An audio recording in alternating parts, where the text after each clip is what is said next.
Всем привет, дорогие друзья! В сегодняшнем видео мы будем готовить прекрасный мятный пудинг с клубникой.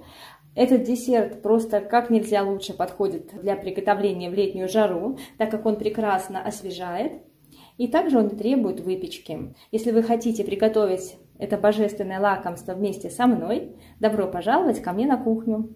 Для приготовления пудинга возьмем 600 мл молока, всыпаем в молоко сахар,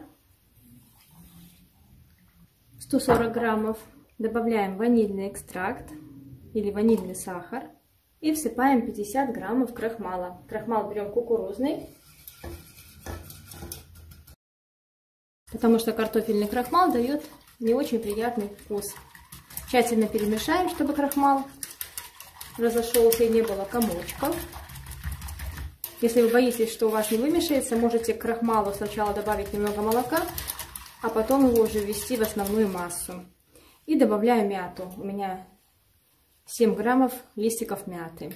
Отправляю ковшик на огонь и буду варить до загустения. Когда появятся первые пузырьки, проварю еще 30-40 секунд, постоянно перемешивая. Вот такая классная консистенция готового пудинга. Переливаю его в другую емкость через сито, чтобы избавиться от мяты. Накрываем пленкой в контакт и оставляем остывать до комнатной температуры. В холодное время можно вынести на балкон.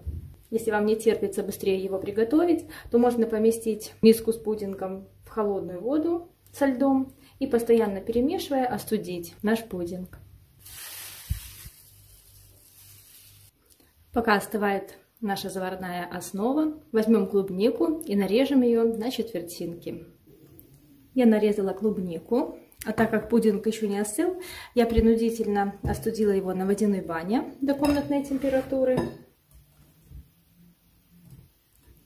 И добавлю к остывшей массе йогурт. У меня это греческий йогурт без каких-либо вкусовых добавок.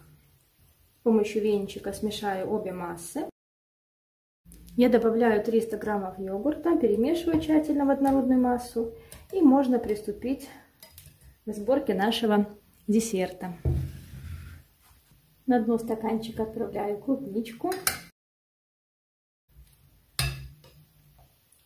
Сверху пудинг. Видите, какой он такой достаточно густой получается. Если вы хотите, чтобы он был более жиденьким, можно добавить не 50 граммов крахмала, а 40 или 35 граммов.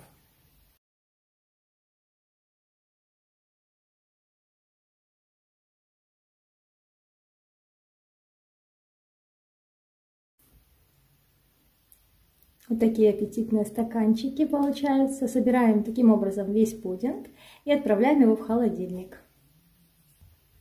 У меня получилось 5 вот таких вот аппетитных, красивых стаканчиков. Отправляем пудинг в холодильник хотя бы на минут 40, на час, чтобы он окончательно охладился. И можно подавать его к столу.